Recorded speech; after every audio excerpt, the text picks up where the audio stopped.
So here we have the Volkswagen T-Roc on a 21 plate. I'm going to start off by showing you inside the boot and then we'll hop in and run through some controls from there. As you can see as we approach the back of the car, we have reversing sensors, plenty of boot space as well, along with that 60-40 split folding rear seat should you wish to increase this space even further. And then this tray section will lift to reveal even more space again. Okay, now that we're inside the car, we're going to start with the dials. On the left-hand side with the Rev Counter, we have the speedometer and fuel gauge on the right-hand side. In the middle, you can see the total miles for this car, which is 7,818. Above that, we have a digital readout for the speedometer. You can change the information that's displayed there by using buttons on the steering wheel. We're on the kind of driving data menu at the moment, so it's all fuel economy and trip computer information, but there are other menus available as well. So assist systems, audio, your telephone, vehicle status, and background to driving data. If we back out to the steering wheel, the buttons I was using a second ago are just here. We also have stereo and phone controls over this side. Stereo controls continue on the left, along with cruise control. Once you've set cruise control in this car, if you hit this button, this car is able to maintain its own distance between itself and the car in front. It will both speed up and slow down automatically, depending on the car in front's speed. Just behind the steering wheel, we have the minus and plus paddle there, so that you can change gear manually with this automatic gearbox.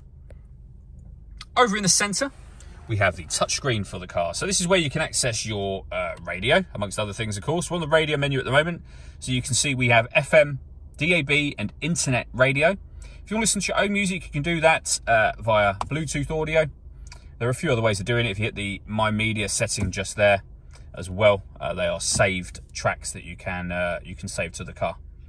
Or you can access all of that under the media heading. So radio or media bring you around to the same sets of options.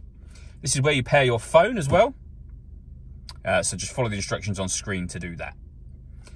Below that, we have the dual zone climate control. So you can turn the system on, first of all, by adjusting the fans, and you can adjust them up and down to whatever level you want them on. You can determine where you'd like the air to be distributed once it enters the car.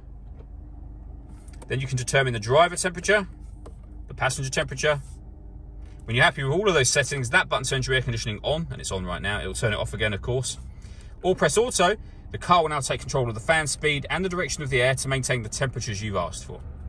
So override that, make any manual adjustment, and you'll see auto has gone off. You can put it back on your own settings again. Underneath that, we have two USB-C inputs and a 12-volt charging socket. Then the automatic gearbox, along with an electronic handbrake and auto hold function.